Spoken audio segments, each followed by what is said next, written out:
Hey warriors, what happens after you learn the basics? The first 55 letters. After you've mastered time, fear, discipline, and emotional control, you enter the deeper levels, the place where Stoicism becomes not just a philosophy, but a transformation.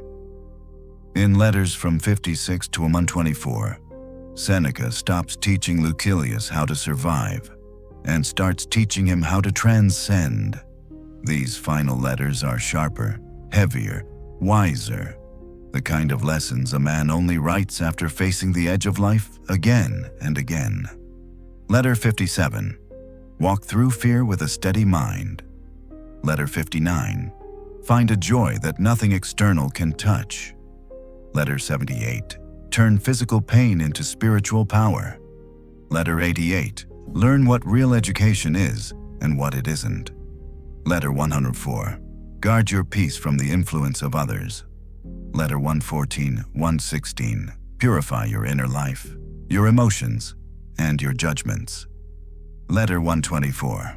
Define the human good and live it. These aren't tips. They're final transmissions from a man who knew he was running out of time, writing to someone he hoped would live better than he did. Seneca had seen enough of life to know what actually matters and what doesn't. And in these letters, he shows you how to build a mind that cannot be bought, distracted, manipulated, shaken, or broken. A mind that belongs to you, not the world. A life guided by inner clarity, not outer noise. A soul that stands tall even when everything around it falls apart. This video series consists of 2 parts. 1 24 letters on ethics, the first 55 letters. Ancient wisdom that rewires your mind for strength. 124 letters on ethics, the final 69 letters. Seneca's ultimate guide to mastering life. This is the next video and final video in the series 124 letters on ethics with title, The Final 69 Letters. Seneca's ultimate guide to mastering life. So take a deep breath. Let the world go quiet for a moment. Because you're about to step into the final and most powerful stage of Seneca's wisdom, the teachings that make you untouchable. Welcome to Letters 56 to 124. Let's begin Part 1, Letter 56. Noise, protecting your inner quiet. You know the place I stayed last night, directly above a Roman bathhouse.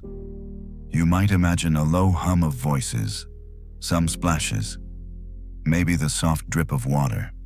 No, my friend, it was chaos.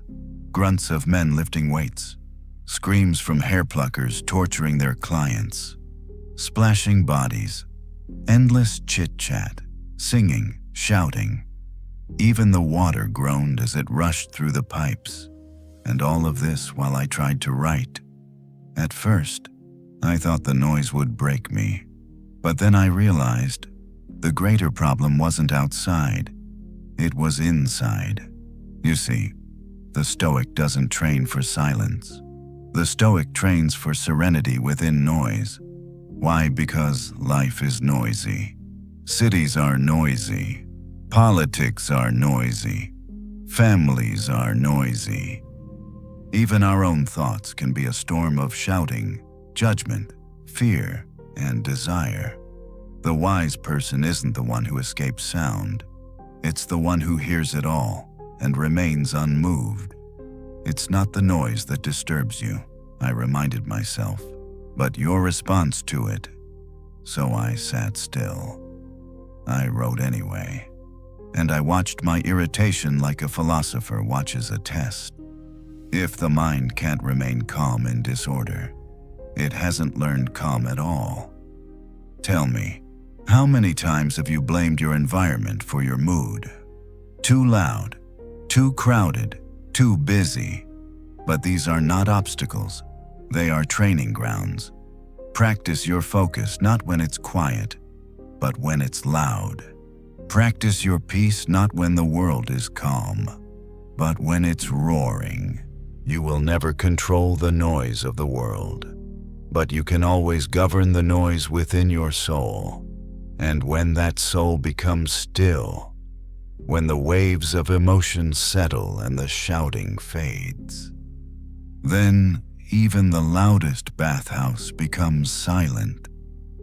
Try this. I urge you. Sit still today while the world moves around you. Listen to the storm and let it pass through you. Don't resist it. Don't judge it. Just stay still. Stay still. Because that, my friend, is the sound of freedom.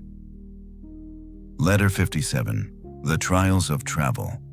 The journey tests the traveler. My friend, you know that moment when your journey begins with optimism, but the road quickly teaches you humility. That is exactly what happened to me this week. I entered a long, narrow tunnel carved into the rock, the kind that forces you to bow your head and accept that you are not in control. No matter how proud you walked in, the air was thick. The darkness pressed inward. Every footstep echoed like a warning. And I remembered. Travel doesn't merely move your body. It exposes your mind. People believe that a change of scenery will fix their troubles, but troubles do not stay behind. They ride with you, quietly tucked into your luggage. You carry yourself everywhere. Your fears, your habits, your anxieties. Change your place as often as you like. You cannot escape your own company. No place can heal the person who refuses to heal himself. Inside that tunnel, I felt the earth closing in around me. I had to trust each breath, each step, and suddenly, the lesson revealed itself. You are always in a tunnel of some kind, a difficult season, a fear you haven't faced, a doubt that shadows you. But here is the truth the journey teaches us. You don't need the tunnel to widen. You need your courage to grow. Think of how many people complain about the road, the heat, the crowds, the delays, the discomforts. But discomfort is not an enemy. It is a mirror. It shows you where you are still fragile, still untrained, still dependent on ease. What good is comfort if it leaves your character weak? Try this. When something on your path irritates you, noise, dust, delays, don't rush to anger. Observe it. Ask yourself, why does this disturb me? What part of me is still unprepared? Every inconvenience is a tutor. Every delay is a divine pause. Every challenge is a sharpening stone. If you can walk calmly through the tunnel, you can walk calmly anywhere. If you can face darkness without trembling, you have already defeated half of life's fears. My friend, do not hope for easier roads. Hope for a stronger spirit, because the journey will always test you, but it is you who decides how the story ends. Letter 58. Facing one's faults. You cannot heal what you refuse to see. My friend, there is a moment each of us avoids, the moment we stand quietly in front of the mirror of our own conscience. Not the mirror that flatters us, not the mirror that filters us, but the mirror that shows us exactly who we are. It takes courage to look, real courage. Seneca writes to Lucilius with unusual bluntness. The great obstacle to progress is our blindness to our own faults. And he's right. You've seen it. I've lived it. We judge others quickly and harshly, while we defend ourselves gently. We excuse our anger as stress. We label our envy as motivation. We call our procrastination needing inspiration. We rename our fear as being cautious. We lie, not to others, but to ourselves. Seneca warns that this self-deception is more dangerous than any enemy. An enemy outside can be resisted, but an enemy within whispers sweetly, excuses endlessly, and stays hidden. No one is free who has not mastered themselves, he says. And no one can master themselves while refusing to admit their flaws. Ask yourself, what if you stopped explaining your faults and started confronting them? What if you stopped defending your weaknesses and started dissolving them? What if you met your flaws with honesty instead of ego? Try this. Tonight, take 5 minutes. Write down your 3 most persistent faults. Don't justify them. Don't decorate them. Just name them. That alone is progress. Naming is clarity. Clarity becomes direction. Direction becomes transformation. Seneca admits he struggled too. He saw things in himself he didn't like. Impulsiveness, pride, impatience. And philosophy didn't erase these faults overnight. It simply illuminated them. And once illuminated, they could no longer hide. And once they could not hide, they could no longer rule him. This letter reminds us of something painfully simple. Growth begins with an uncomfortable honesty. You don't need to fix everything today. You don't need to become flawless. You don't need to transform overnight. You only need the courage to stop lying to yourself. Because the moment you see your faults clearly, they lose their power. And the moment you admit them honestly, you begin to rise above them. Facing your flaws isn't shameful. It's heroic. The person who looks inward with courage will one day stand outward with strength. Letter 59. The pleasures of learning. If you feed your mind well, joy follows naturally. My friend, there is a kind of pleasure no luxury can match. The pleasure of learning something that changes you. You know the feeling. You encounter a new idea, a powerful insight, a truth that strikes like lightning, and suddenly the world feels sharper, clearer, cleaner. Your mind expands, your spirit straightens, your problems shrink. Seneca tells Lucilius that this joy is not only real, it's the highest pleasure a human can experience. Why? Because it doesn't fade. It doesn't rot. It doesn't depend on fortune. It doesn't require applause. It belongs entirely to you. The delight of the mind is deeper and more lasting than the delight of the senses. People chase pleasures that exhaust them, food that leaves them heavy, noise that leaves them distracted, comfort that leaves them weak. But learning leaves you stronger. Ask yourself, when was the last time you fed your mind something nutritious? When did you last sit with an idea long enough for it to change you? When did you last choose growth over entertainment? Seneca reminds us that learning is not passive. It is not scrolling. It is not hearing a quote and nodding. Learning is digestion.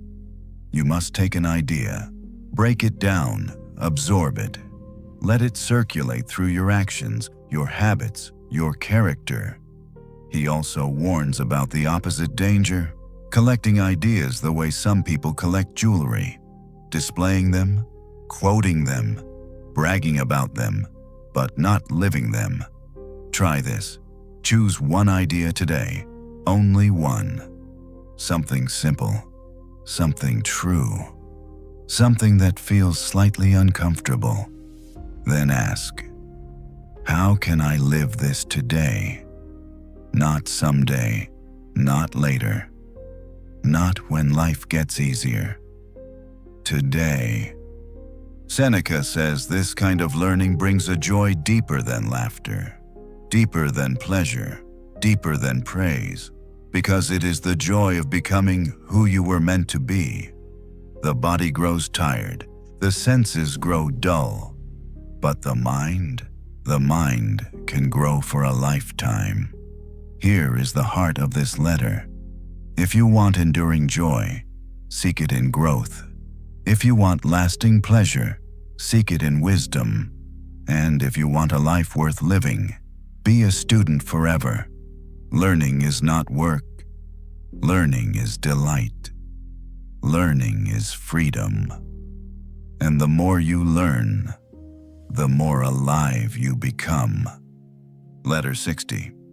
On being valued, seek to be worth knowing, not well known. 400 words. Warm, intimate, viral Stoic tone. My friend, have you ever noticed how much energy people spend trying to be valued by the world? They chase applause, opinions, attention, praise, all from people whose judgment they wouldn't trust in a crisis. Seneca tells Lucilius, a truth most people avoid. Do not wish to be valued by many.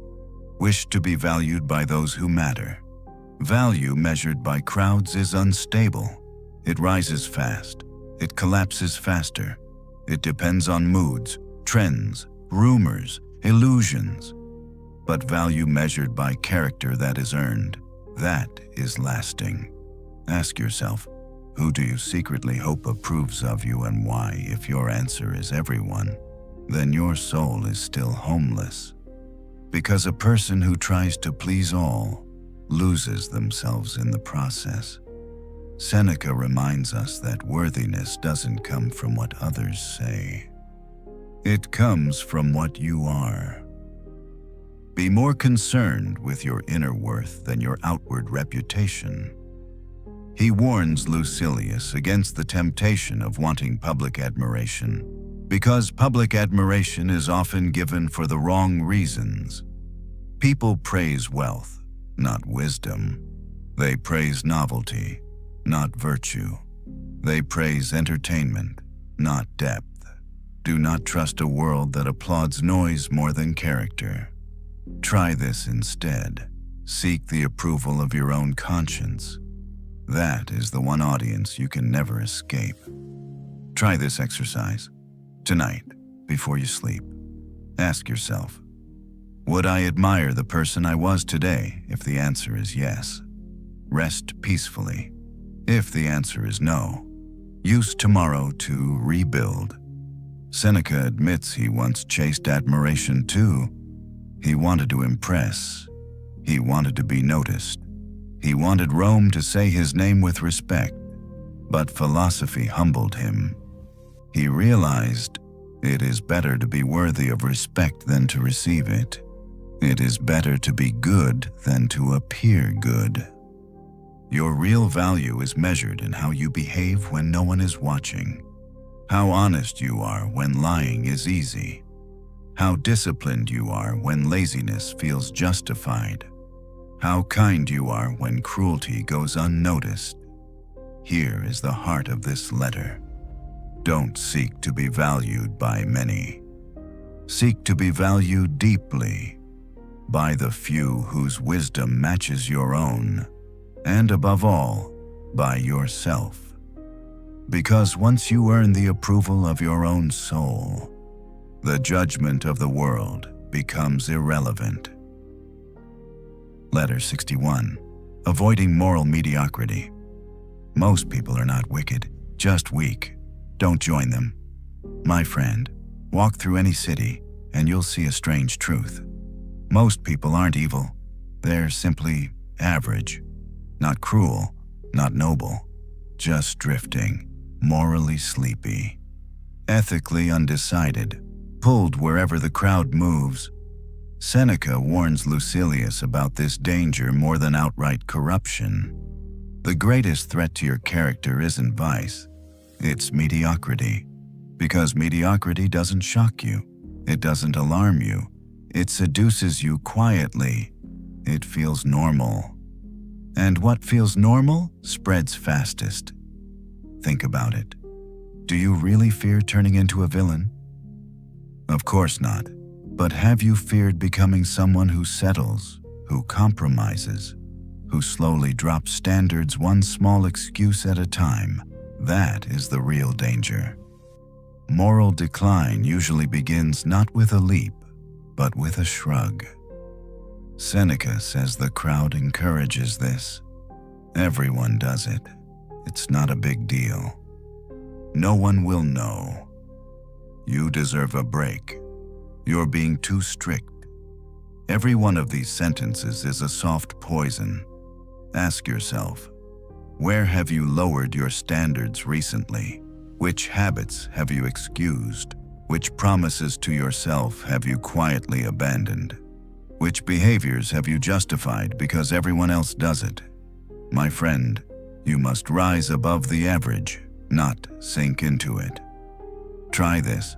Look at your daily actions and ask, is this worthy of the person I want to become? If not, cut it out. Not tomorrow, now. Seneca admits he too drifted toward mediocrity when he surrounded himself with comfortable, careless people. Nothing dramatic happened. He simply became softer, less disciplined, less himself. That's how decline works, not by explosion, but by erosion. A dulling of the spirit, a loosening of the will, a slow descent that feels like rest. Here is the heart of this letter. Do not become just like everyone else. Most people are half asleep. Most people never question themselves. Most people live by impulse, not principle. Most people choose comfort over character. You are not most people. Choose the narrow road. Choose the harder standard. Choose the actions you would admire in someone you respect. Choose the life you won't be ashamed to recall. Avoid moral mediocrity, not because the world expects more of you, but because you expect more of you. Letter 62. The qualities of a true friend. A true friend doesn't flatter your comfort. They strengthen your character. 400 words. Warm, intimate, modern Seneca tone. My friend.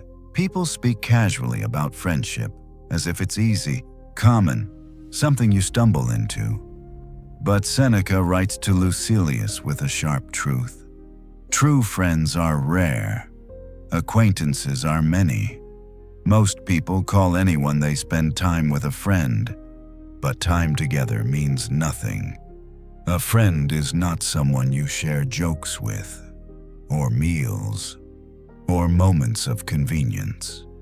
A real friend is someone who shares your growth. Let me tell you what Seneca says distinguishes a true friend. 1. A true friend makes you better. They challenge your laziness. They question your excuses. They confront your self-deception. They push you toward the person you claim you want to be. This is why many people avoid real friendship. It requires accountability. A companion gives you comfort. A friend gives you correction. Which one do you seek? 2. A true friend is safe to the soul. You can speak openly. You can reveal your wounds. You can admit your faults without fear of ridicule or betrayal. A friend guards your secrets like their own. Seneca says, with a friend, your soul should be as open as your face.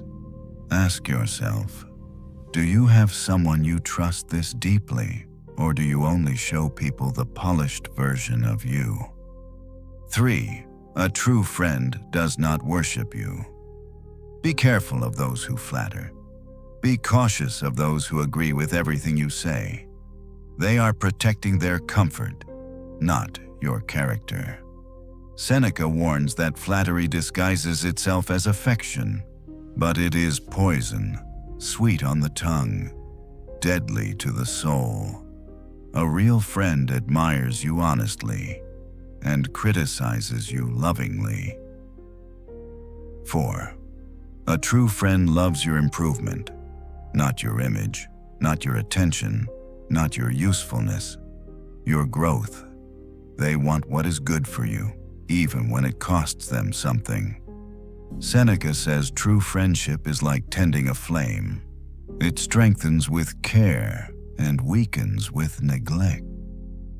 Try this today. Write down the names of the people you call friends. Next to each, ask, do they help me rise or help me stay the same? If the answer is neither, they are not a friend. They are simply company. And here is the heart of the letter. To find a true friend, you must become one. To attract depth, you must cultivate depth. To receive loyalty, you must practice it. Friendship is a virtue, not an accident.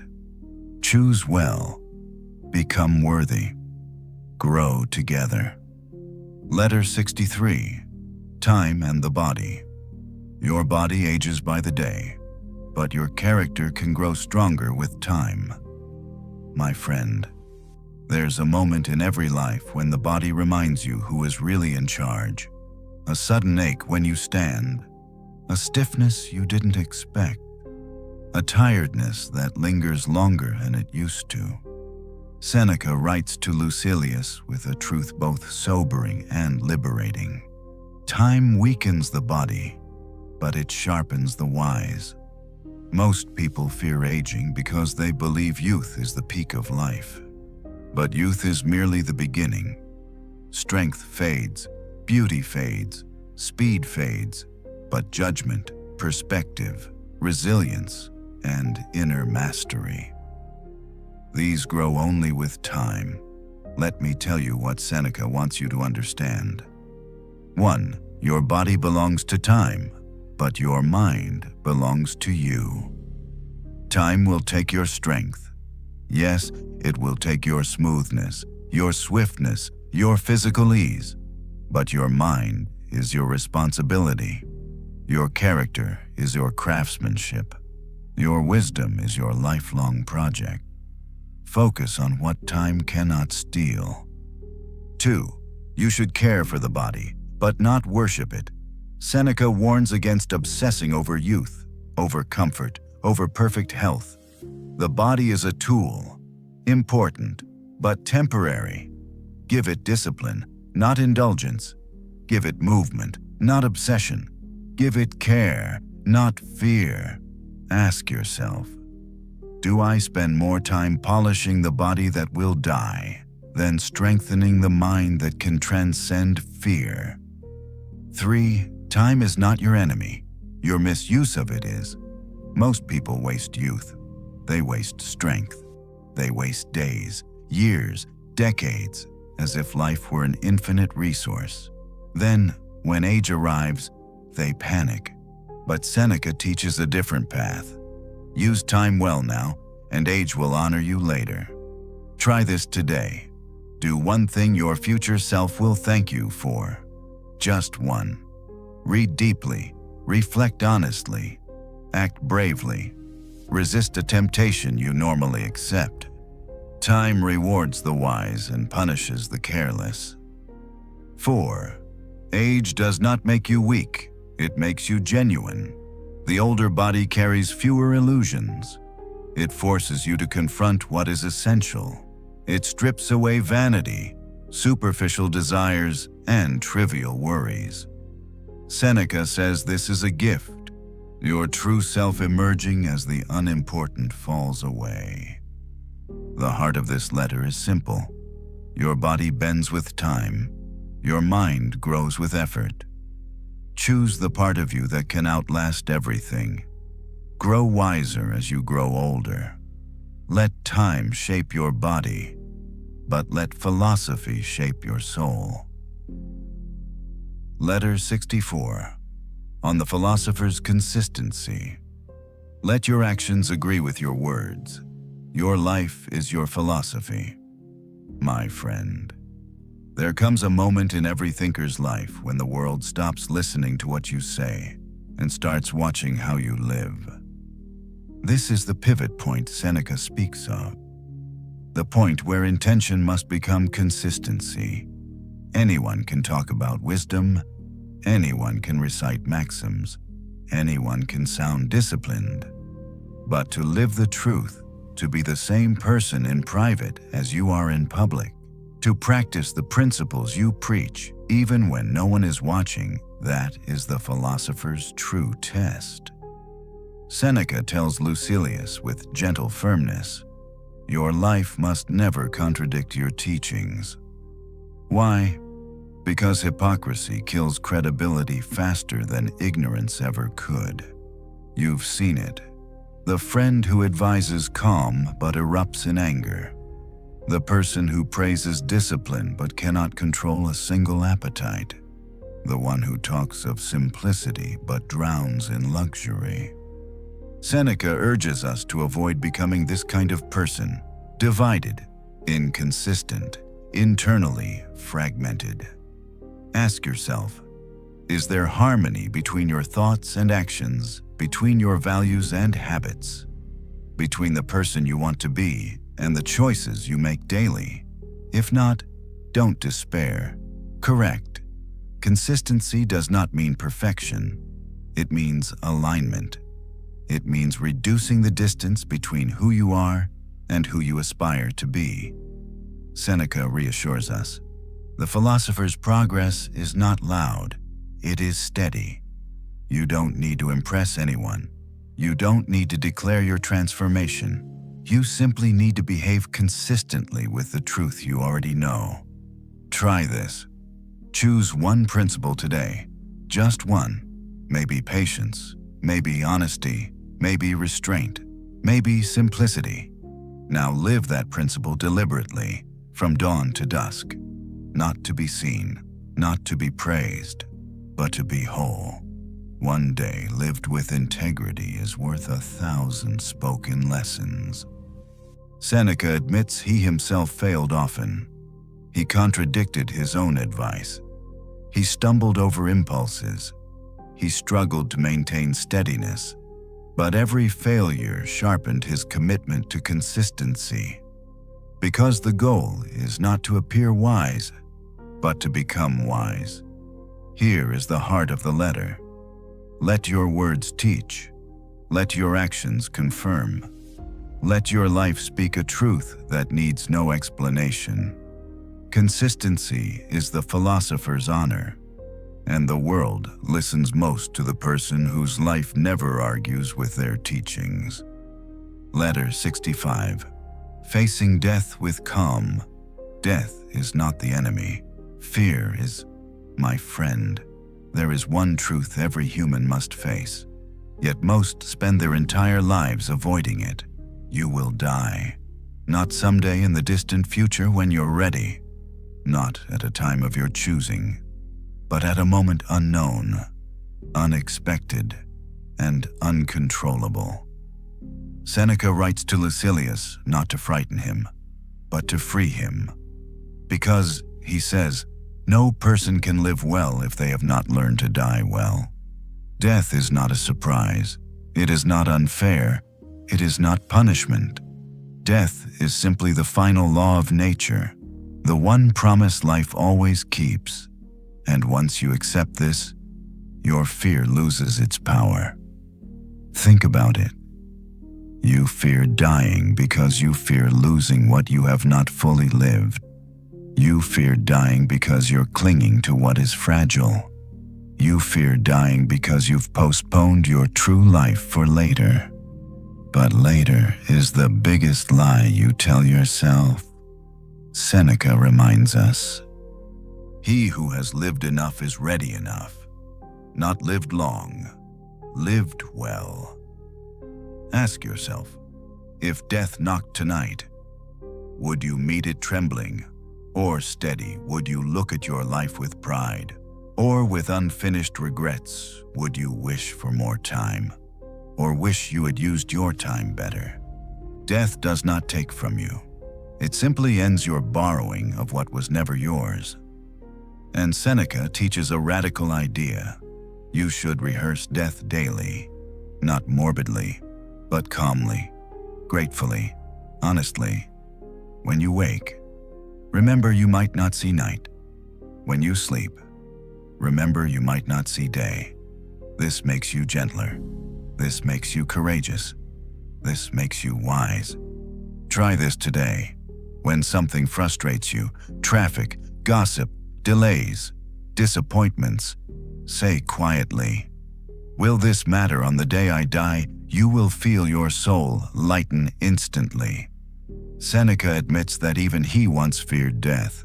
The body resists it. The mind panics.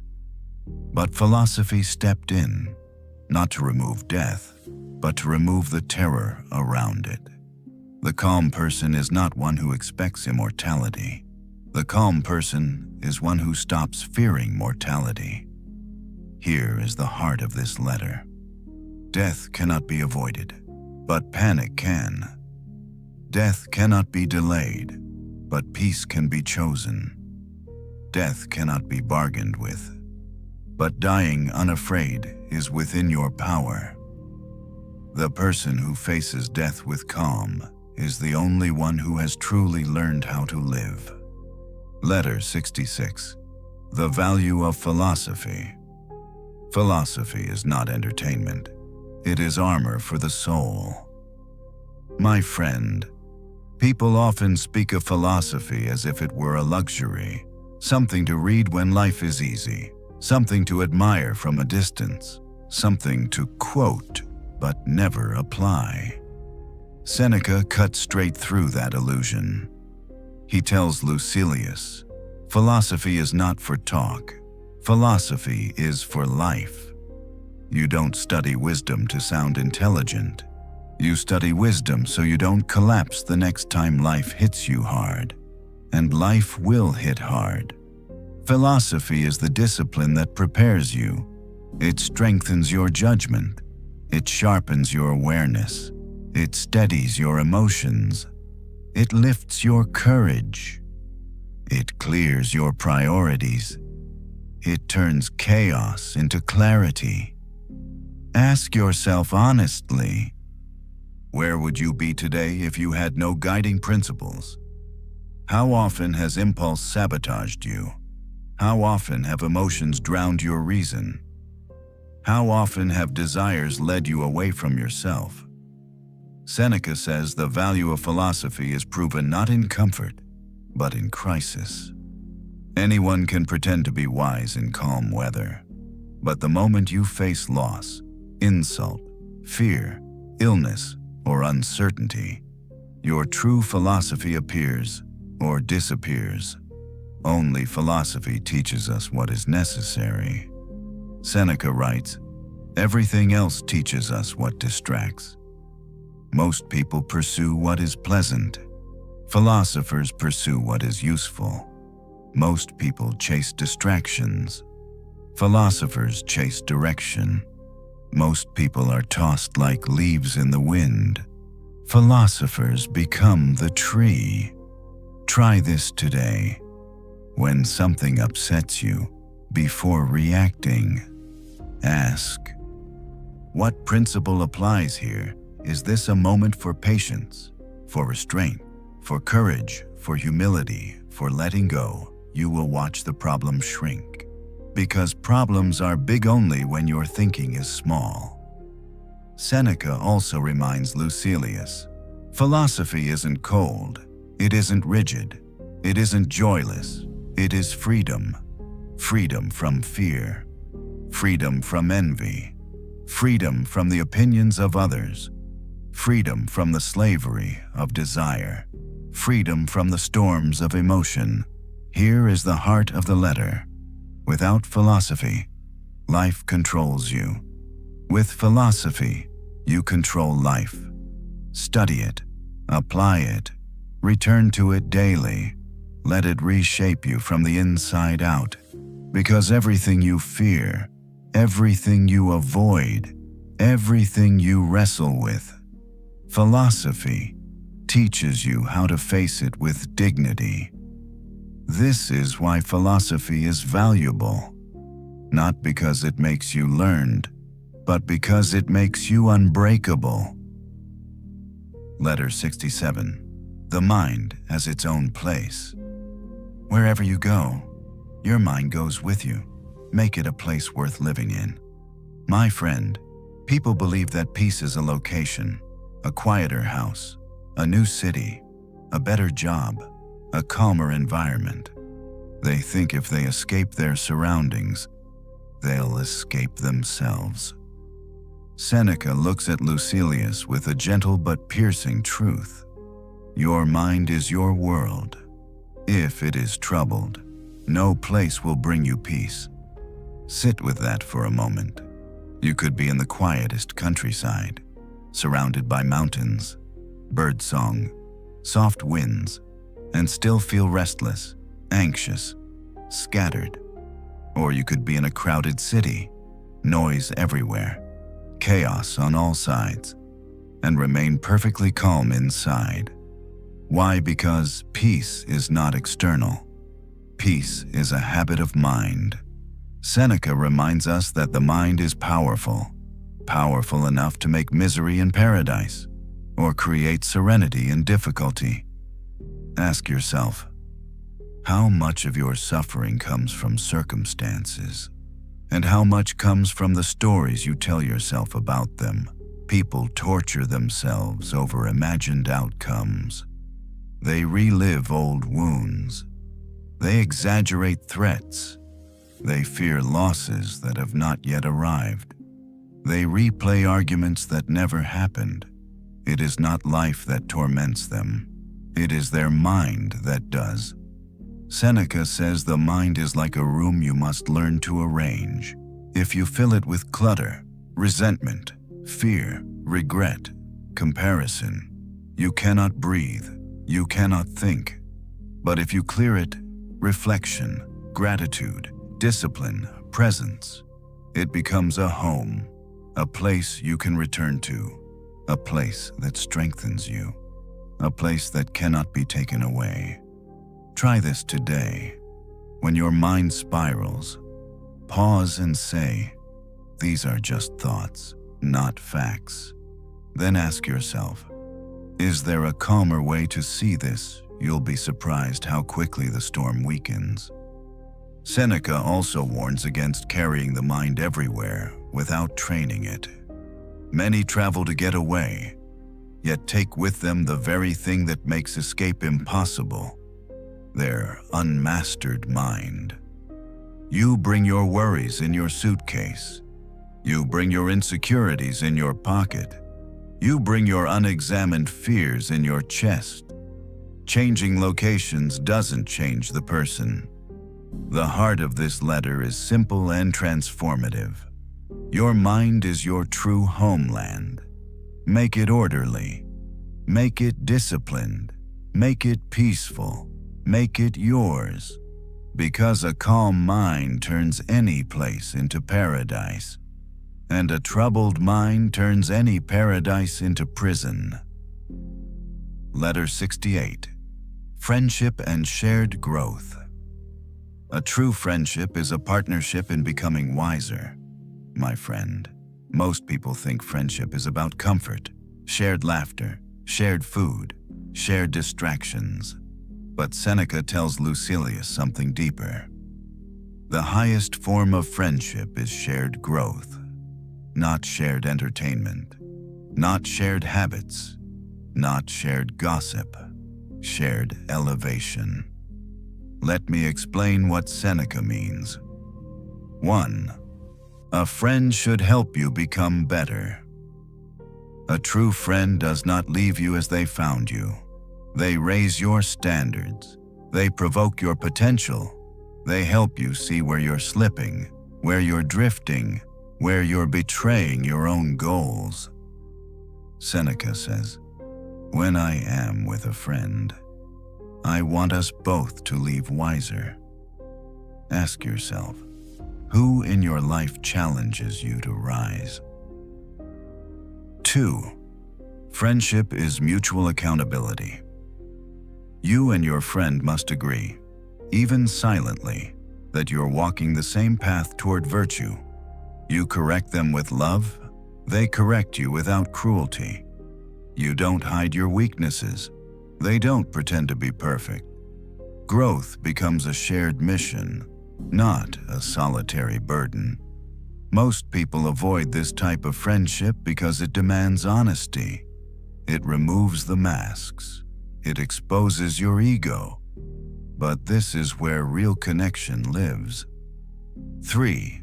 A true friend strengthens your character, not your comfort. Many people want friends who agree with them, who flatter them, who excuse their flaws.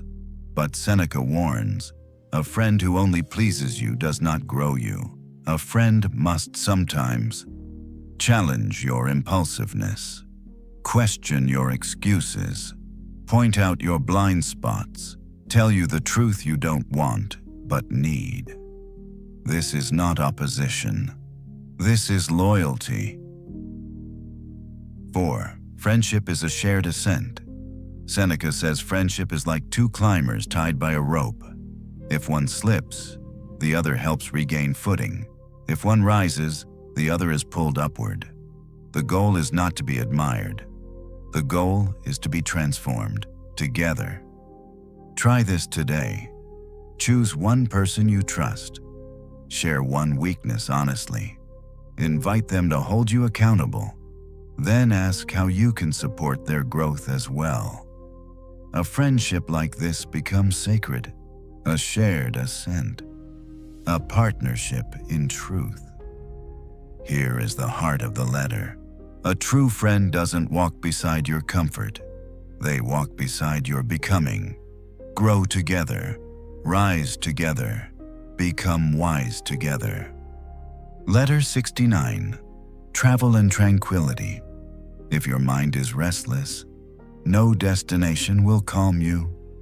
My friend, people imagine that tranquility lies somewhere else, in another city, another landscape, another climate, another coastline.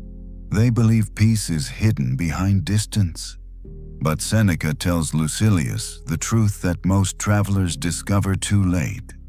A change of place does not equal a change of mind. You have seen this yourself.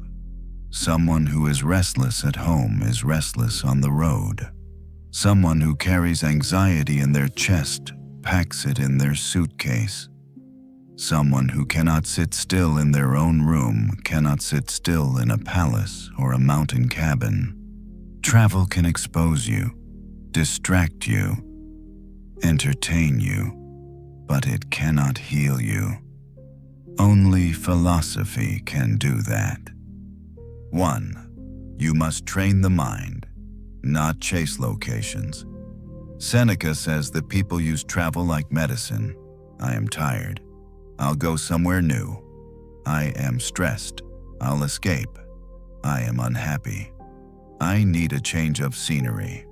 But this is the same mistake as treating symptoms while ignoring the disease. The disease is not the city. It is not the job, not the climate, not the noise. The disease is your untrained mind, and the mind travels with you everywhere. 2. The person who seeks peace. Outside will never find it. Think of a stormy lake. Changing the lake's location does nothing. The water stays wild, but if the lake settles from within, if the winds stop, the reflection returns. This is how tranquility works. You don't need to run from your environment.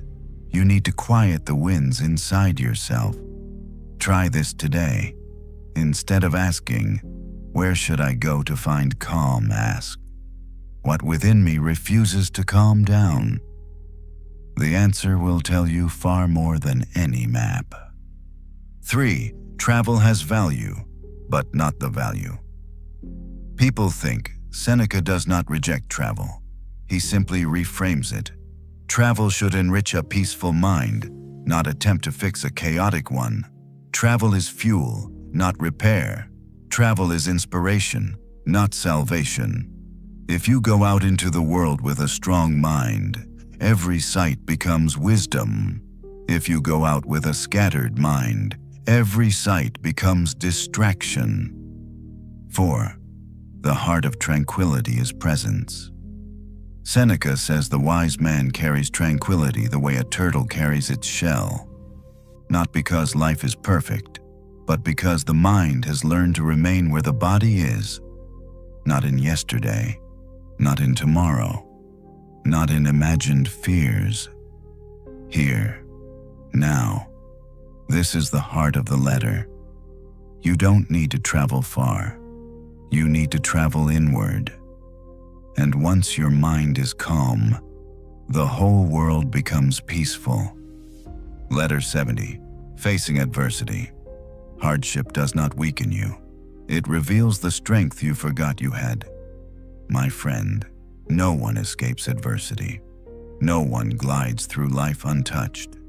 Every person you admire has been tested, bent, shaken, wounded, humbled. And Seneca writes to Lucilius with a truth we often resist. Adversity is the training ground of virtue. You don't become strong by avoiding difficulty. You become strong by learning how to walk through it without losing yourself. Let me show you what Seneca means. 1. Hardship is not an obstacle. It's a teacher. Most people treat adversity like a punishment. They panic. They ask, "Why me?" They pray for escape instead of endurance. But Seneca says hardship is not sent to destroy you. It is sent to develop you. Courage is meaningless without fear. Patience is meaningless without frustration. Self-control is meaningless without temptation. Wisdom is meaningless without mistakes. You cannot cultivate virtue in comfort. Comfort protects the body, but weakens the character.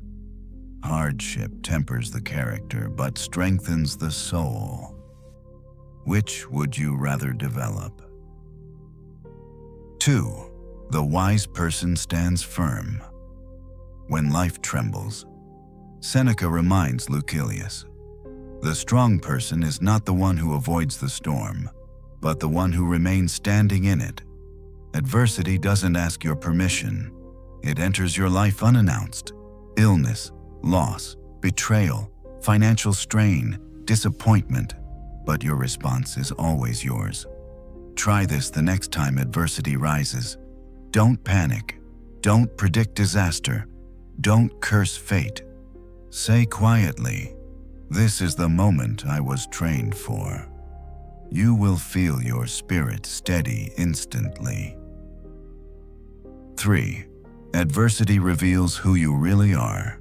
You don't discover your character when things are easy. You discover it when everything collapses, when comfort disappears, when plans fall apart, when people disappoint you, when fear whispers loudly. This is when the truth shows. A weak person blames. A careless person distracts. A fearful person hides. A wise person grows. Ask yourself, what part of me is this adversity trying to strengthen? There is always an answer. 4. The heart of adversity is opportunity. Seneca says that obstacles do not block the path. They are the path. Every hardship is an invitation to rise, to sharpen, to transform. Pain is not your enemy. Fear is not your enemy. Uncertainty is not your enemy. Your only enemy is refusing to learn from them. Here is the heart of this letter. Adversity does not create strength. It reveals it. And the more you accept your trials, the stronger you become. So when life tests you, do not shrink. Stand up. Step forward. Face it calmly. You are stronger than you think. Letter 71. Seizing the day. Life isn't short. We just waste most of it. My friend, every morning, the world tries to convince you that you have plenty of time. You scroll, you delay, you postpone, you whisper to yourself, "Later, I will live later." But Seneca reminds Lucilius with a truth sharp enough to wake the dead. The greatest loss in life is the delay of living, not death, not misfortune, not suffering, delay. We don't run out of time. We simply spend it on what doesn't matter. Let me show you how Seneca reframes the day. 1. Each day is a life in miniature. Seneca says you must treat each day as if it were a complete lifetime. A full cycle, a beginning and an ending. Because if you cannot live one day wisely, you will not live many days wisely. Ask yourself, if today were your entire life, would you waste it the way you're about to? This question cuts straight through distraction. 2. You are not owed tomorrow. People live as if tomorrow is guaranteed, as if the universe has signed a contract promising more chances. But tomorrow is a rumor, a possibility, a gift, not a right. This is not meant to scare you. It is meant to energize you. Seneca says, while we postpone, life speeds by. Not slowly, not gradually, quickly. Try this. Choose one thing you've been postponing, one action that matters. Do it today. Not perfectly. Just begin. Beginning is the victory. 3. The busy life is often the most empty. Seneca warns about a dangerous illusion. Looking busy makes you feel productive, but busyness can be spiritual laziness in disguise. Running around without direction, chasing tasks that don't matter, working hard while avoiding what is meaningful. The person who is always too busy usually avoids confronting their true priorities. Simplicity creates focus. Focus creates action. Action creates a life. 4. Seizing the day means owning your attention. The world is full of thieves, notifications, gossip, anxiety, comparison, entertainment, pointless obligations. None of them steal your time. They steal your attention, and attention is life. Guard it, protect it, spend it intentionally. Seneca says the wise person doesn't wait for the perfect moment to live. They live now, in this minute, in this breath, in this sunrise that will never return. The heart of this letter. Life isn't short, life is wasted, and the antidote is simple. Live today on purpose. Live deliberately. Live like time is precious, because it is. If you learn to seize one day, you can seize your entire life. Letter 72. The limits of anger. Anger feels powerful, but it weakens you more than anything you oppose. My friend, there is no emotion that disguises itself as strength more convincingly than anger. It rushes in like fire. It convinces you that you are fierce, righteous, brave. It promises justice, clarity, control. But Seneca tells Lucilius the truth behind the mask. Anger is temporary madness. Not passion, not power, not courage, madness. When anger takes over, you lose the very faculties that make you human. Judgment, patience, reason, balance. The angrier you become, the smaller your intelligence becomes. Ask yourself, has anger ever made you wiser? Has it ever made a situation better? Has it ever produced an outcome you admired later? The honest answer is always no. 1. Anger pretends to protect you, but it exposes you. Seneca says anger feels like armor, but is actually a crack in your defenses. Anyone can provoke an angry person. Anyone can manipulate them. Anyone can pull their strings. Because anger makes you predictable, it makes you reactive. It makes you controllable. A calm person is unbreakable. An angry person is a puppet. 2. Anger punishes you. First, Seneca writes, The greatest harm anger does is to the one who feels it. Notice what happens when you're angry. Your breathing changes, your chest tightens, your mind narrows, your words get sharp, your judgment collapses. The body suffers, the mind suffers, the spirit shrinks. Meanwhile, the person who triggered you walks away untouched. You carry the poison. You drink it twice. 3. The wise person cuts anger. Early, Seneca warns, anger grows quickly if not confronted immediately. You must catch it in the smallest forms. The sudden irritation, the tightening jaw, the aggressive thought, the urge to teach someone a lesson. If you let it fully ignite, it owns you. Try this. When anger rises, pause and say, "Is this worth losing control of myself?" You will feel the fire weaken instantly. 4. The limit of anger is simple. None of it helps. Seneca says the best reaction to provocation is dignity, silence, clarity, distance, self-command. The person who stays calm when others expect rage sends a message louder than shouting ever could. You cannot shake me. This is not weakness. This is mastery. The heart of the letter. Anger is a momentary surrender of your freedom. Restraint is the reclaiming of your power. Control yourself, and no one can control you. Letter 73. Delays and patience. What you call a delay is often the exact timing your soul needs. My friend, if there is one thing humans hate more than hardship, it is waiting. We hate paused plans. We hate uncertain timelines. We hate progress that crawls instead of leaps. But Seneca tells Lucilius something most people never understand. Delay is not denial. It is discipline. You think life is late, but life is precise. Let me show you what Seneca means. 1. Impatience is just hidden fear.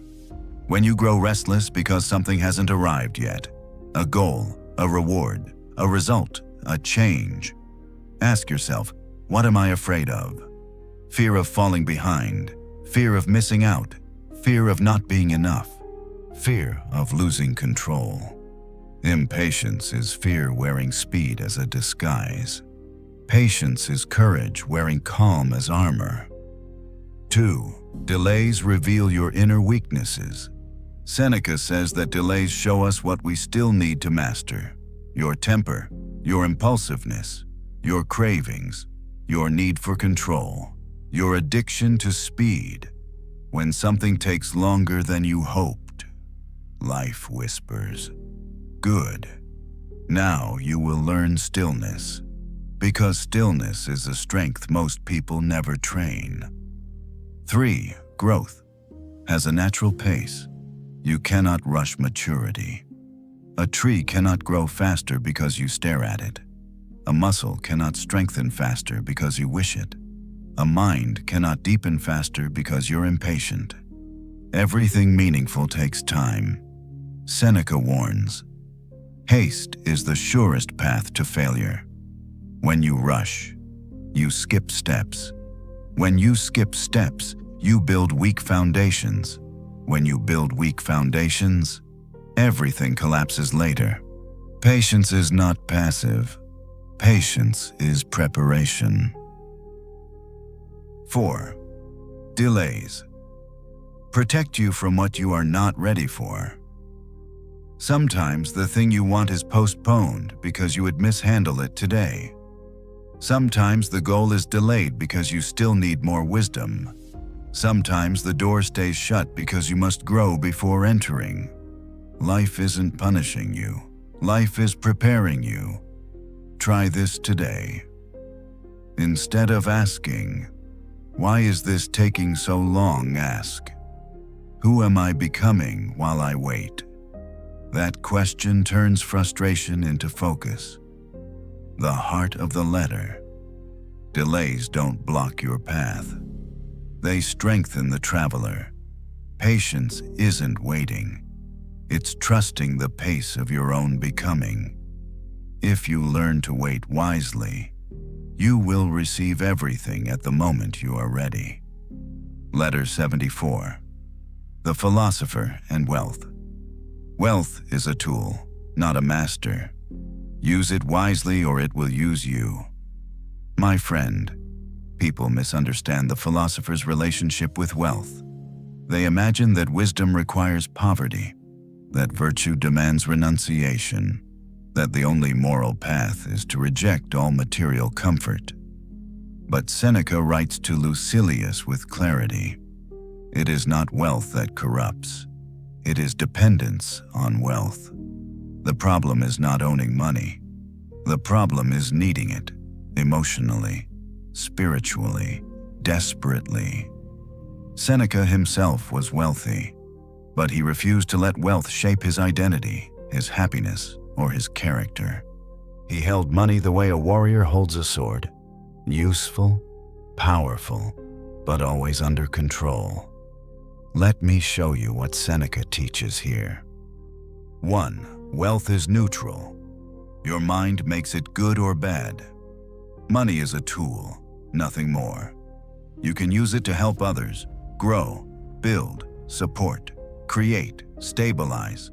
Or you can use it to inflate yourself, numb yourself, distract yourself, or enslave yourself.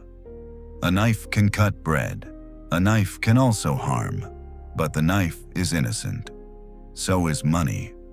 Seneca warns, the wise man owns wealth but is not owned by it. Ask yourself, if tomorrow you lost everything, would you still recognize yourself? Or would your identity collapse with your bank account? Your answer reveals your relationship with wealth. 2. Luxury makes you soft. If you depend on it. Seneca watched countless Romans grow weaker the more comfortable they became.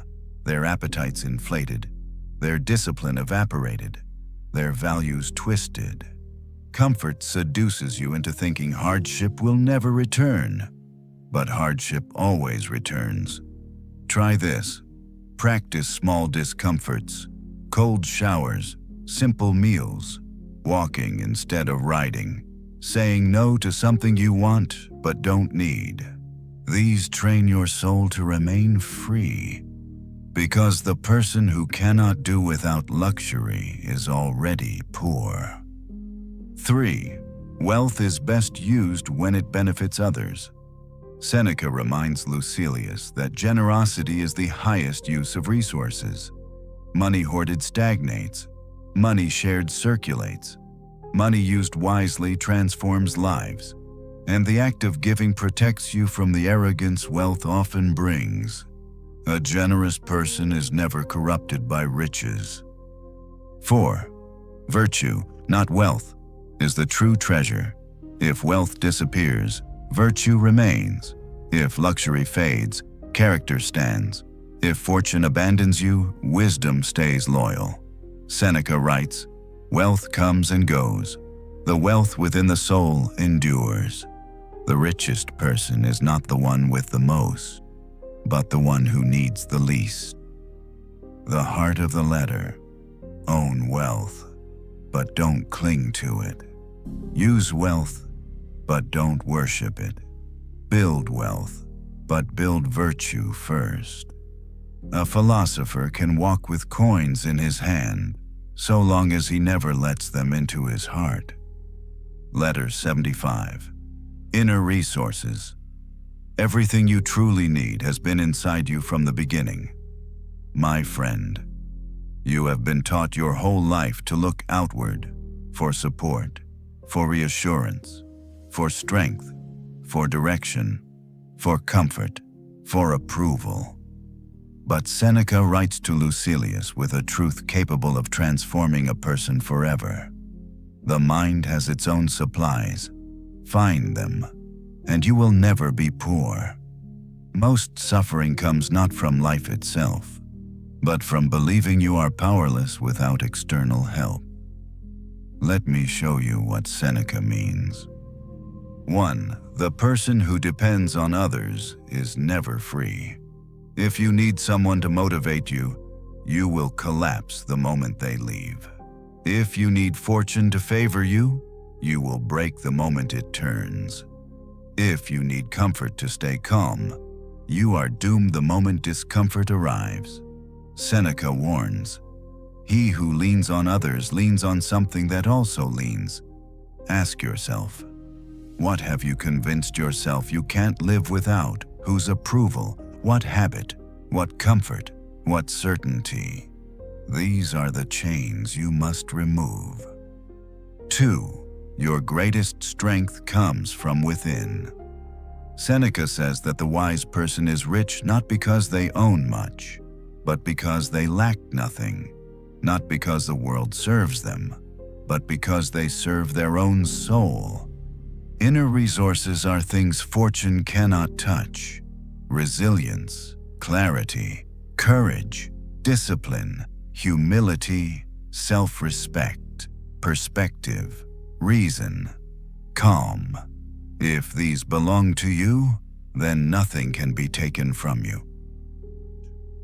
3. External resources are helpful, but never essential.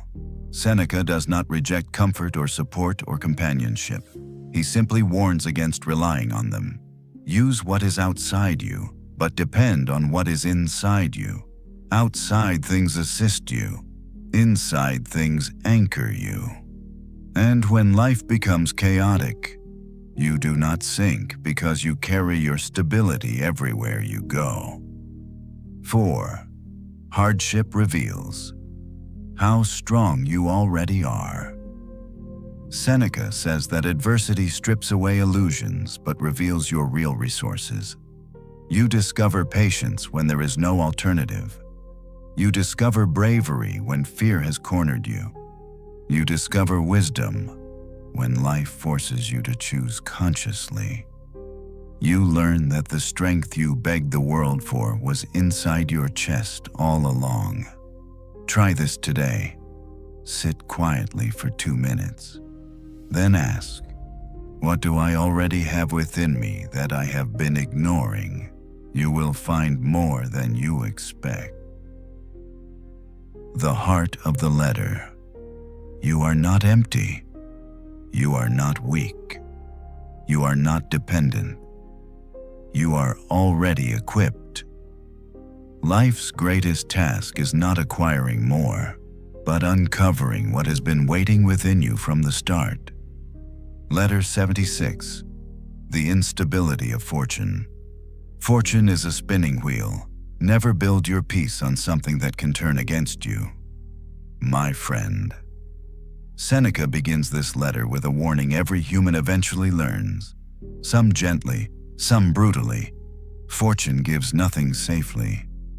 What does that mean? Everything fortune gives you, wealth, status, comfort, reputation, health, opportunity, she can take back without notice, without apology, without hesitation. Fortune does not give. She loans. And most people make the mistake of treating her loans as permanent blessings. Let me show you what Seneca wants you to see. 1. Anything external is temporary. You know this already. Money disappears, status fades, beauty ages, health shifts, people change, circumstances flip, fame evaporates. Yet people build their identity on these fragile pieces of life, as if they were eternal. Seneca says this is the greatest setup for suffering. You suffer when you expect permanence from what is temporary. Ask yourself, what in your life have you mistaken for secure? A job, a relationship, a bank account, a reputation, a season of good luck. All of them can change in a single day. 2. Fortune loves surprising us. That's her nature. Seneca reminds Lucilius that fortune operates like weather. One day clear skies, the next day storms. One moment abundance, the next moment scarcity. One season of ease, The next season of tests. This is not cruelty. This is nature. Do not curse the storm. Train for it. 3. The wise person builds stability internally. If you anchor your happiness in fortune, you will be happy only when the world is gentle to you. But if you anchor your happiness in virtue, in discipline, in clarity, in character, in simplicity, in calm, then fortune can spin her wheel all she wants. You will remain steady. A strong mind is the only fortune that cannot be reversed. 4. Expect fortune to turn, and you will never be shocked. Seneca teaches a powerful technique. Mentally rehearse loss, not to live in fear, but to build resilience. Imagine losing what you depend on, and preparing your heart in advance. When you expect change, you are never shattered by it. Try this. Choose one thing you rely on too much. Ask yourself, how would I respond if this disappeared tomorrow? You will instantly feel your inner strength rise. The heart of the letter. Fortune is unstable, so do not build your stability on her gifts. Build on your mind, your principles, your discipline, your courage, your calm. Fortune cannot take what she did not give. Letter 77. Letters and the Self. When you write honestly, you discover who you really are. My friend, there is a reason I write to you so often, not because paper needs ink, but because the mind needs clarification. Seneca tells Lucilius that writing letters is not merely communication. It is examination. It is discipline. It is a way to speak to yourself without interruption. When I write to you, Seneca admits, I write to refine myself. This is the hidden power of reflection. Most people move through life without ever slowing down long enough to understand themselves. Their thoughts remain half-formed. Their emotions remain unnamed. Their motives stay hidden even from their own awareness. Writing brings everything into the light. 1. Writing forces honesty. When you talk, you can exaggerate. You can dodge. You can distract. But when you write, alone, slowly, deliberately, there is nowhere to hide. Words reveal contradictions. Sentences expose confusion. Clarity demands precision. Ask yourself, if I had to explain my beliefs on paper, could I do it clearly, or would I discover gaps I've been avoiding? This is why writing is uncomfortable, and why it is powerful. 2. Letters are mirrors of the mind. Seneca says letters show not only what you think, but how you think. Rushed writing reveals a rushed mind. Careful writing reveals care.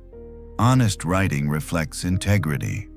When you read your own thoughts written down, you meet yourself as a stranger, a wise one, perhaps, a confused one, sometimes a fearful one. Often, every encounter is useful. 3. Writing turns noise into insight. Life is loud. Your mind absorbs impressions constantly. Without reflection, everything mixes into confusion.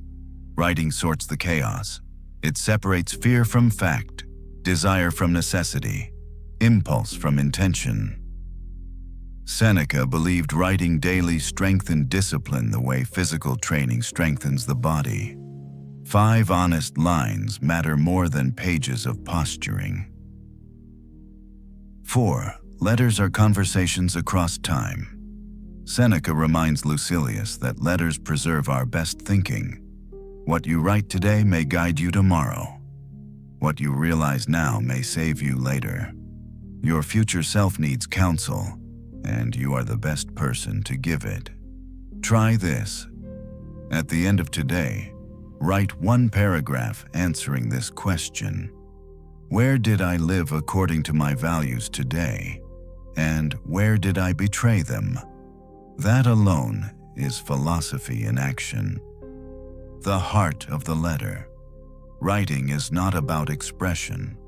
It is about examination. Write to know yourself. Write to correct yourself. Write to steady yourself.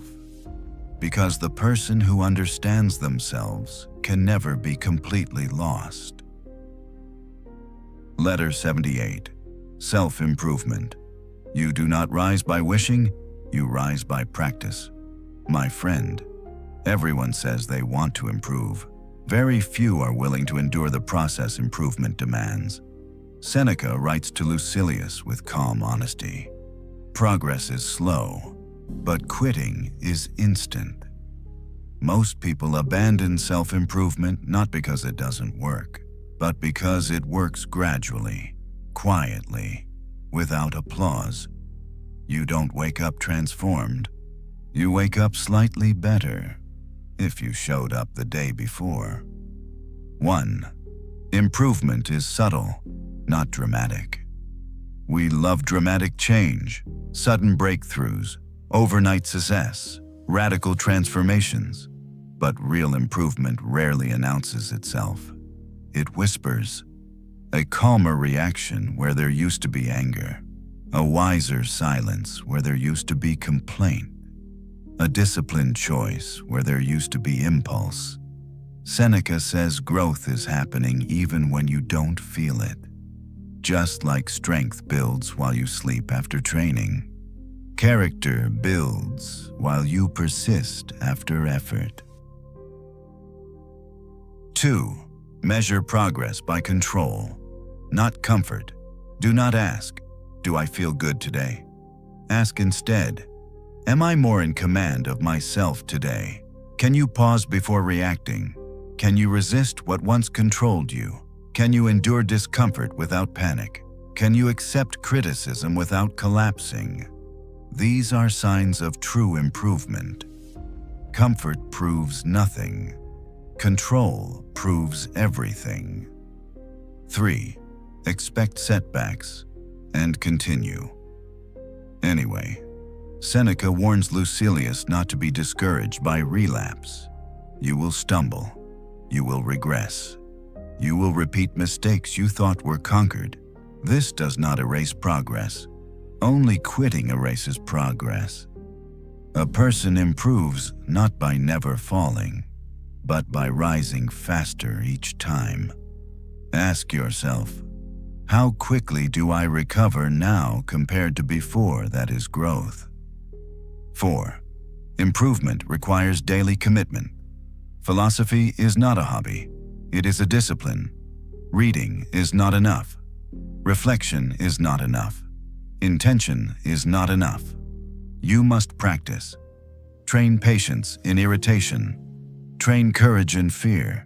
Train simplicity in abundance.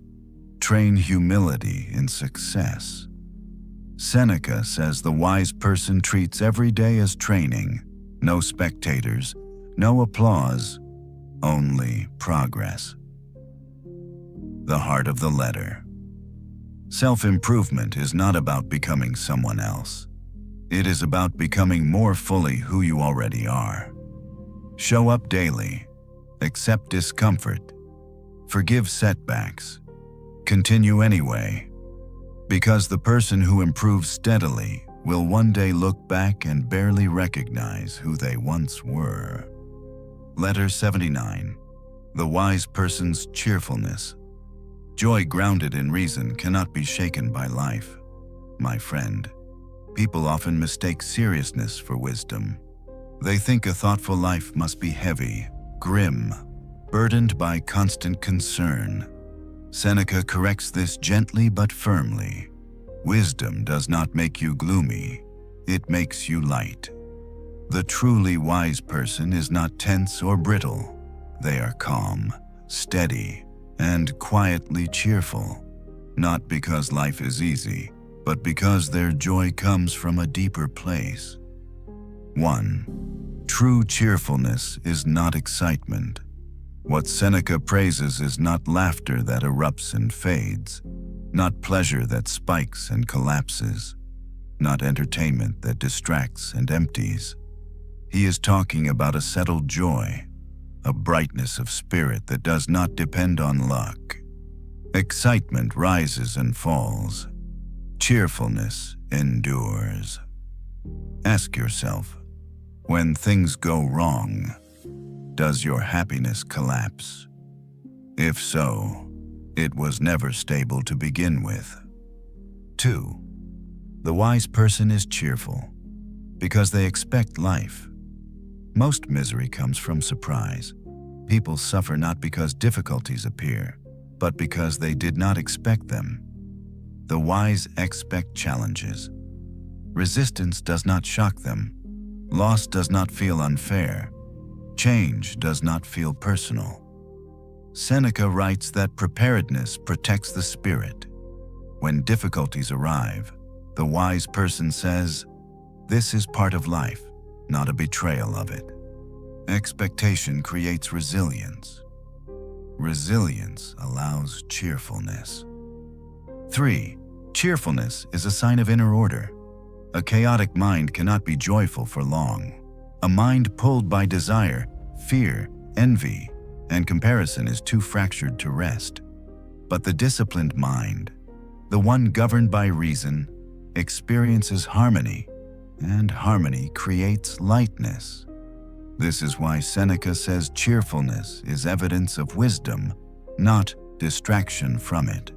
A person at peace with themselves does not need constant stimulation. They simply are well. 4. Joy without fear is the goal. Most pleasures carry anxiety. Fear of losing them, fear they won't last, fear that more is needed. But philosophical cheerfulness is fearless. It does not shout. It does not cling. It does not beg the day to stay. It quietly accompanies the wise wherever they go. Try this today. Instead of chasing happiness, ask, what would disturb my peace less right now? That question leads to wisdom. Wisdom leads to cheerfulness. The heart of the letter. Joy that depends on fortune is fragile. Joy grounded in reason is unbreakable. The wise person smiles, not because life is perfect, but because the soul is in order. Letter 80. Facing illness. Illness weakens the body, not the soul, unless you allow it. My friend, there is a moment illness brings that few are ready for. The body slows, strength retreats, plans dissolve, and you are forced to sit still, often against your will.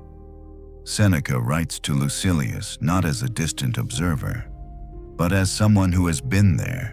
He knew fragile lungs. He knew short breath. He knew the quiet fear that arrives when the body refuses to obey. And yet he insists on a bold truth. Sickness tests the body, but character tests itself. Illness does not automatically make you miserable. Your judgment does. 1. Illness is a trial of the mind. First, pain is real, fatigue is real, limitations are real, but despair is optional. Seneca reminds us that suffering doubles when the mind adds panic to pain, bitterness to weakness, fear to discomfort. Ask yourself, is my distress coming from the illness or from my resistance to it? Many people suffer more from why this is happening than from what is actually happening. 2. The body is not the measure of the person. Seneca warns against confusing physical strength with personal worth. When the body weakens, many feel useless, diminished, ashamed. But wisdom asks a different question. What part of me is untouched?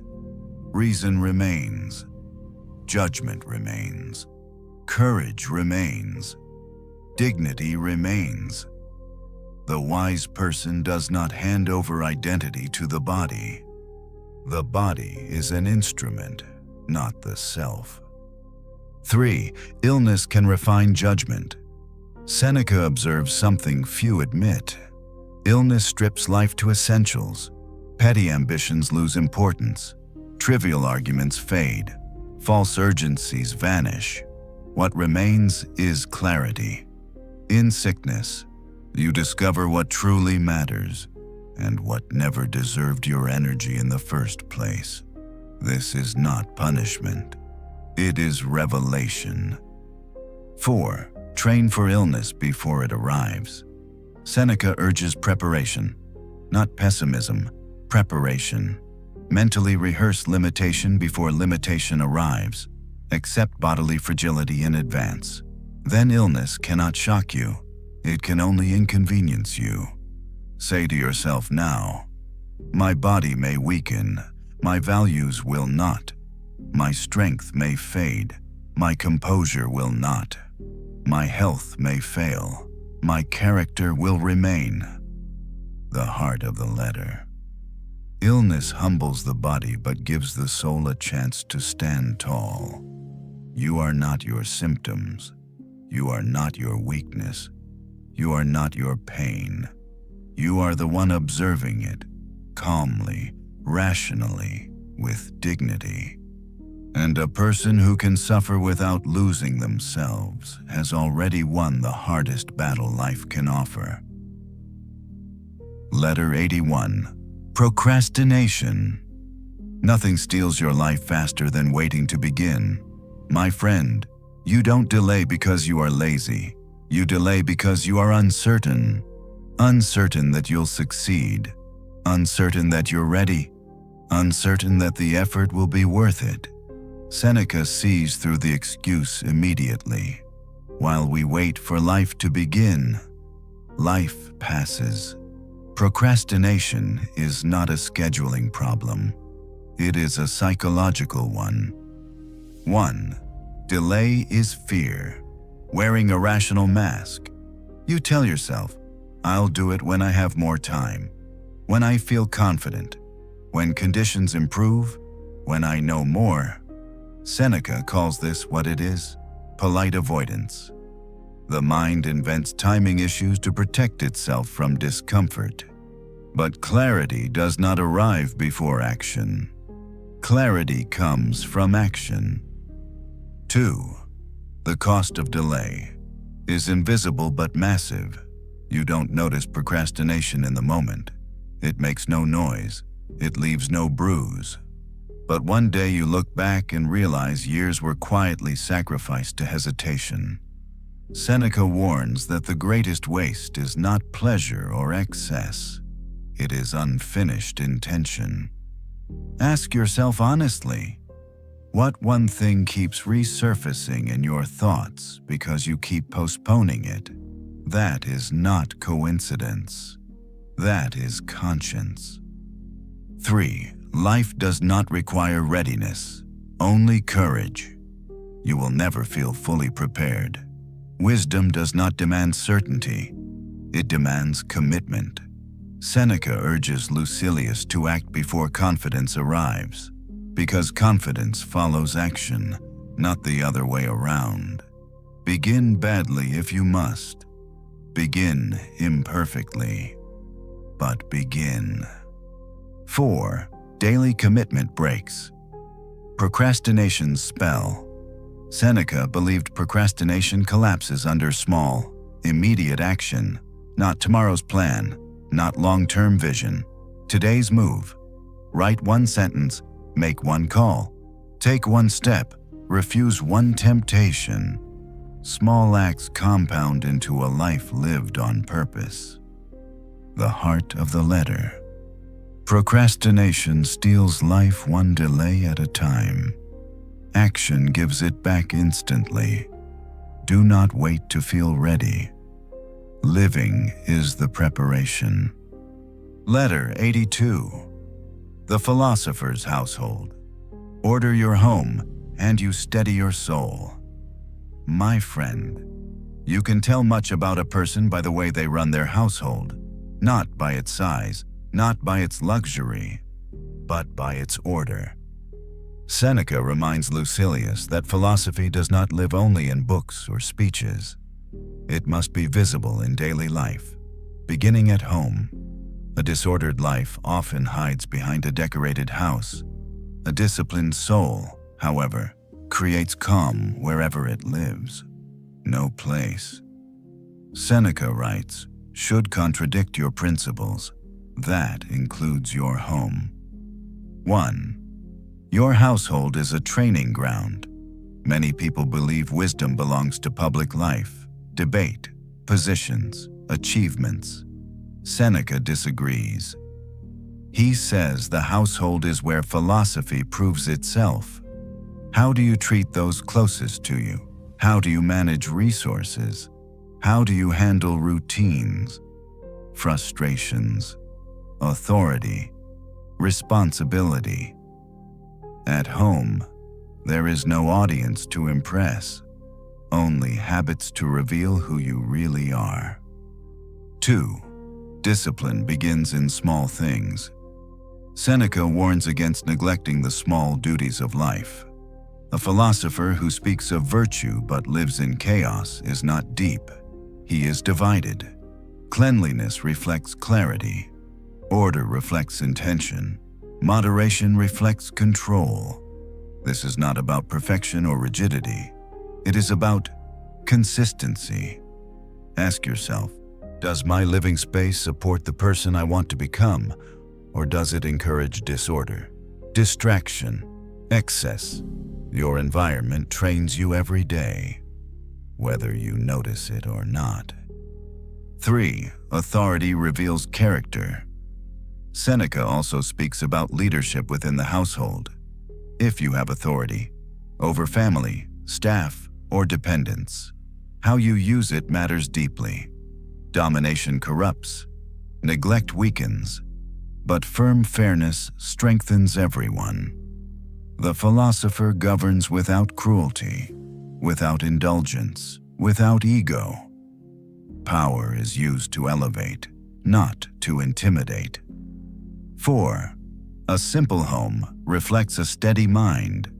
Seneca praises simplicity, not poverty, but restraint. A house overloaded with excess mirrors an unsettled soul. A simple household allows the mind to breathe. Try this. Remove one unnecessary thing today. Create one small order where chaos existed. See how the mind follows the action. The heart of the letter. If wisdom cannot organize your household, it has not yet organized you.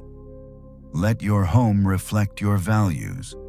Let your routines train your character. Let your private life confirm your philosophy. Because the person who lives well at home is already living wisely in the world. Letter 83. The value of constancy. What is steady cannot be shaken. My friend, one of the greatest illusions people suffer from is this, that intensity matters more than consistency. They admire bursts of motivation, sudden breakthroughs, moments of inspiration. But Seneca writes to Lucilius with a quieter, far more powerful truth. Nothing great is achieved by impulse. Everything lasting is built by constancy. Constancy is not exciting. It doesn't announce itself. It doesn't come with fireworks. That is why most people ignore it. 1. Constancy is stronger than passion. Passion burns hot and burns out. Constancy warms slowly and endures. You've seen this pattern. People who start fiercely and quit suddenly, who promise change loudly and disappear quietly. Seneca says this is not strength, it is instability. The wise person does not ask, "How motivated am I today?" They ask instead, "What is my duty today?" One question builds a life, the other builds excuses. 2. The inconstant life is a tired life. Seneca warns that constantly changing direction exhausts the soul. New goals every week, new values every year, new rules whenever things become uncomfortable. Drifting looks flexible, but it is simply fatigue disguised as freedom. A steady path, even a hard one, creates peace. Ask yourself, how many unfinished intentions clutter your mind right now? How many abandoned habits whisper guilt quietly in the background? Constancy clears this noise. 3. Progress is invisible until it isn't. Seneca reminds Lucilius that constancy often feels unrewarded. At first, you show up, you practice, you repeat. Nothing seems to change. Then one day, everything has changed. Constancy compounds silently. This is why the wise remain patient. They trust process more than emotion. 4. Constancy is loyalty to yourself. To be constant is to keep promises to yourself, even when moods shift, even when applause fades, even when results delay. You don't abandon your character because a day was difficult. You don't abandon your discipline because effort feels dull. You remain. That is rare. That is powerful. Try this today. Choose one principle you will honor no matter how you feel. Just one. Let your life grow stronger around that anchor. The heart of the letter. Constancy does not shout. It endures, and what endures outlives everything else. Stay steady, stay faithful, stay the course. Because the person who does not waver eventually becomes immovable. Letter 84. The decline of Rome's morals. When values decay, collapse follows quietly. My friend, every age believes it is morally advanced. Every age also complains that something essential has been lost. Seneca observed this in Rome, and his words feel uncomfortable today because they still apply. He does not mourn lost traditions or romanticize the past. He diagnoses something deeper. When discipline fades, indulgence replaces virtue. When virtue weakens, society weakens with it. 1. Moral decline is usually invisible at first. Rome did not collapse in a single dramatic moment. It softened. Comfort replaced effort. Entertainment replaced thought. Luxury replaced restraint. Opinion replaced truth. Small compromises stacked quietly until principles became negotiable. Seneca warns Lucilius, decay starts when people stop demanding much of themselves. Ask yourself, where have you lowered your standards because everyone does it? That is always where decline begins. 2. Luxury corrupts faster than poverty. Seneca does not condemn wealth. He condemns excess without discipline. When pleasure becomes a right instead of a reward, self-control weakens. People stop tolerating discomfort. Then they stop tolerating criticism. Then they stop tolerating truth. A society that cannot endure hardship cannot endure reality. 3. Public decay reflects private decay. Seneca reminds us that society is not an abstract monster. It is made of individuals. Corruption in institutions reflects corruption in character. Moral chaos in the streets mirrors moral laziness in homes. The remedy is not outrage. It is example. Live well. Demand integrity of yourself first. Let your conduct quietly challenge the age. 4. The philosopher must not flee a declining world. Seneca does not advise withdrawal or despair. He says this clearly: the darker the age, the brighter virtue shines. When standards fall, holding yours becomes revolutionary. When dishonesty spreads, honesty becomes rare power. When discipline fades, self-control becomes leadership. The heart of the letter: do not curse the age. Outgrow it. Do not mirror decline. Resist it. Do not wait for morality to return. Embody it. History does not remember the complacent. It remembers the steady few who refuse to sink with the crowd. Letter 85. Living with purpose. A life without direction wastes even its victories. My friend, many people are busy. Few are purposeful.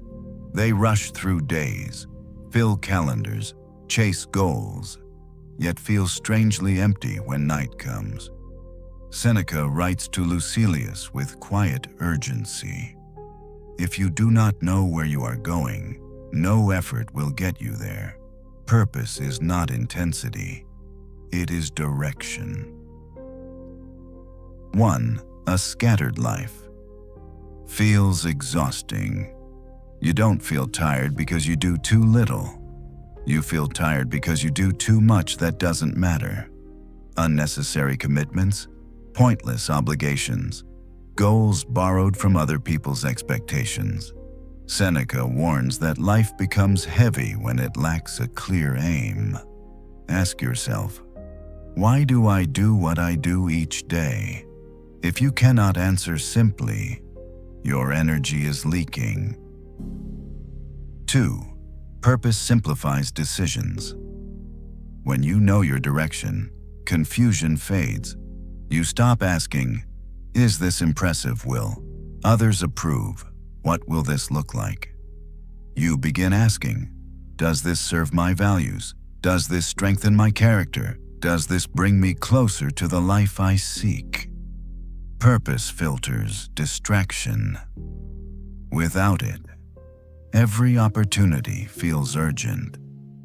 With it, most things lose power over you. 3. Purpose is chosen, not found. Seneca reminds us that purpose does not descend magically. You choose it. You decide what matters. You decide what kind of person you intend to become. You decide what is worth saying no to. And once chosen, purpose demands loyalty. Not enthusiasm, loyalty. 4. Live each day in alignment. Seneca urges Lucilius to examine days honestly. At the end of each day, ask, what did I do today that moved me forward? What distracted me? What drained me? What strengthened me? This is not guilt. This is course correction. A ship adjusts constantly, or it drifts. The heart of the letter. Purpose does not guarantee ease, but it guarantees meaning. And meaning makes hardship bearable. Meaning makes discipline possible. Meaning turns ordinary days into building blocks of a life well lived. Choose your purpose. Structure your days around it. Let everything else fall away, because a life with direction never feels wasted. Letter 86. Growth through reflection. A day unexamined strengthens your flaws more than your virtues. My friend, most people move through their days like water rushing downhill, fast, distracted, unconscious. They work, react, speak, judge, desire, complain, and then fall asleep without ever asking themselves what just happened. Seneca tells Lucilius that this is not living, it is drifting. The day should end with a reckoning, he says. Not punishment, not shame, but reflection. Because growth does not come from experience alone. It comes from examined experience. 1. Reflection turns life into a teacher. Life teaches lessons constantly. But most people ignore the instruction. They repeat the same mistakes. They fall into the same emotional traps. They react the same way and wonder why nothing changes. Seneca says reflection is what breaks this loop. When you look back deliberately at your day, you begin to see patterns. Where anger rises too quickly, where fear controls your decisions, where vanity pulls you off course, where discipline weakens. Once seen, these patterns lose power. Awareness is the beginning of freedom. 2.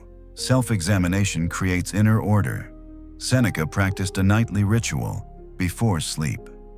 He reviewed his day like a calm judge. What did I do well? What did I do poorly? What could I improve tomorrow? No excuses, no self-hatred, no performance, just truth.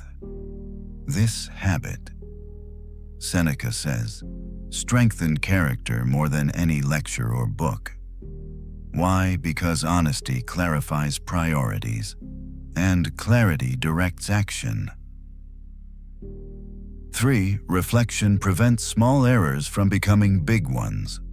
Most moral failures are small at first: a careless word, an unnecessary reaction, a lazy decision, a quiet compromise. Reflection catches these early, before they solidify into habits. Think of reflection as maintenance for the soul.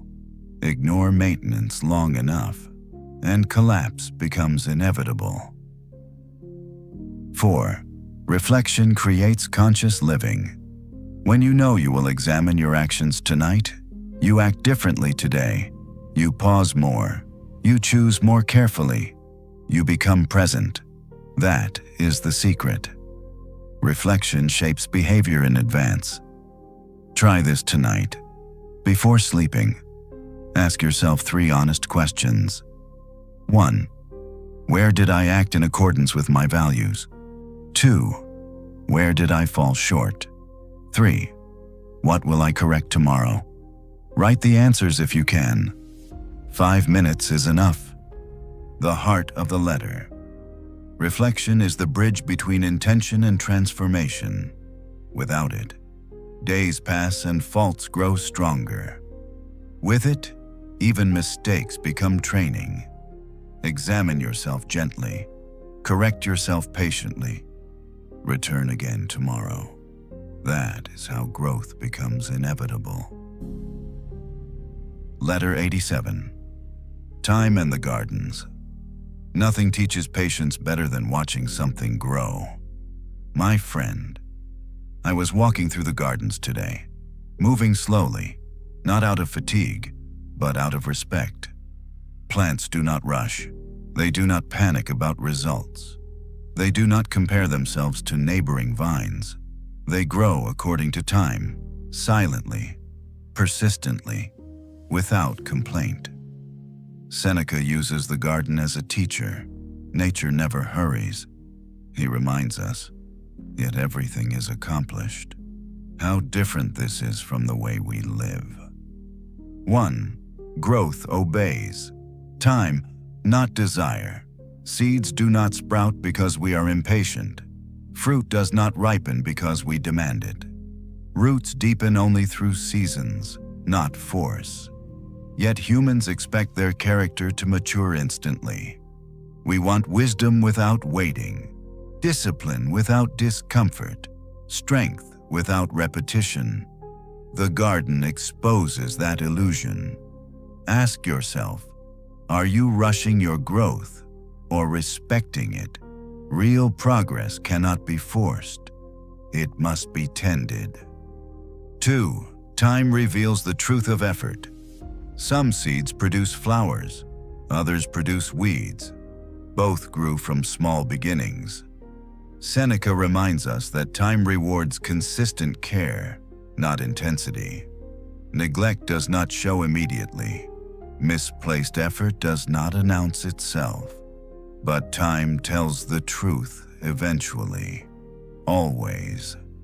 Character, like a garden, reflects what you cultivate daily. 3. The patient person is never anxious. People grow anxious because they demand outcomes immediately. The patient person works, then waits without fear. Why? Because they trust process more than impulse. The gardener does not dig up seeds each day to check progress. They water, they tend, they wait. The wise person lives the same way. Focus on work. Release obsession with results. 4. Time is an ally, not an enemy. Seneca warns against fighting time. You cannot outrun it. You cannot bargain with it. You cannot compress it. But you can work with it. When you respect time, it matures you. When you resist it, it frustrates you. Try this today. Choose one area of your life where you've been rushing. Consciously slow it down. Do the right work patiently.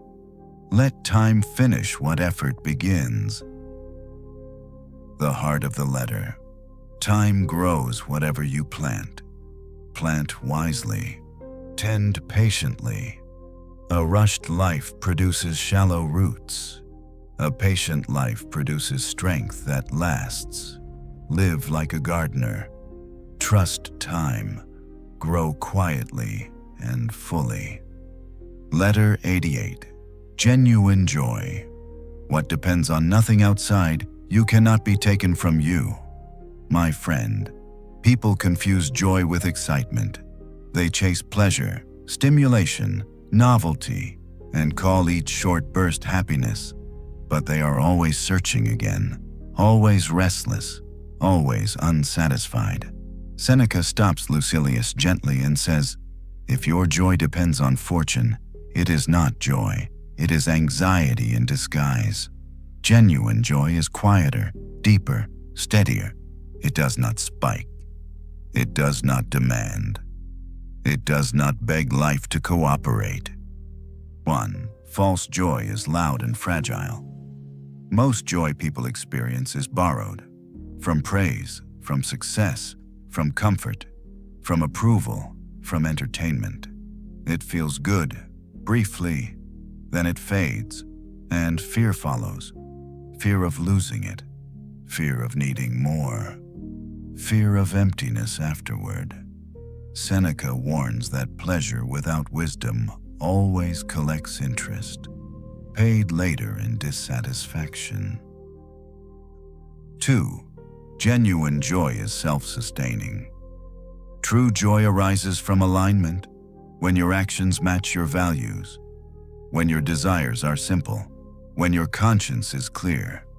This joy does not need a crowd. It does not require applause.